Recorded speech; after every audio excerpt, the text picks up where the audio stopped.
আসসালামু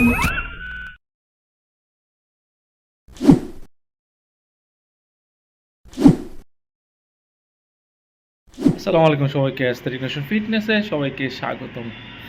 এখন আজকে একটা যে বিষয় নিয়ে কথা হলো সেটা হচ্ছে যে কেন জানি মানুষ, সাধারণ মানুষ থেকে শুনে জিমের বিষয়ে এত নেগেটিভ একটা ভাব আসে, মানে জিম করা ছাড়াতে বা জিমে ভর্তি হতে চায়, হেলদি খাবার খাইতে চায়, কিন্তু সে করতে পারে না শুধু নেগেটিভ মানুষের কারণে। এখন একটা জিনিস চিন্তা করেন, আপনার যদি কোনো অসুখ বিসুখ হয় আপনি কার কাছে যাবেন? ডাক্তারের কাছে। ডাক্তারের কাছে না গিয়ে কি আপনি সাধারণ মানুষ থেকে পরামর্শ চাইবেন?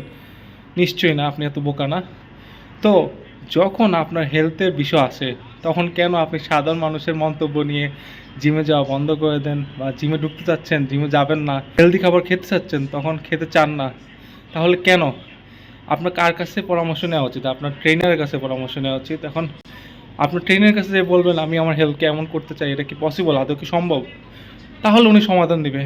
এখন আপনি সাধারণ মানুষের কথা শুনে বলেন জিম বিষয়ে নেগেটিভ মন্তব্য শুনেন, তাহলে কি আপনার কখনো কোনো কিছু সাকসেস হতে পারবেন? কখনো না। সেম আপনি যেমন অসুখ বিসুখ হলে ডাক্তারের কাছে যান, আপনার যখন ফিটনেস ঠিক করতে চান তখন কার কাছে যাবেন? একজন ট্রেনারের কাছে, তাই না? তাহলে কিন্তু আপনি আপনার সঠিক আনসারটা পেয়ে যাবেন।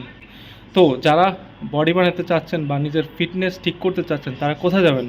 আপনার নিকটস্থ ভালো একজন ট্রেনারের কাছে যাবেন। তো ভিডিওটা কেমন লাগলো কমেন্ট করে অবশ্যই জানাবেন। টিল দেন, আল্লাহ হাফেজ।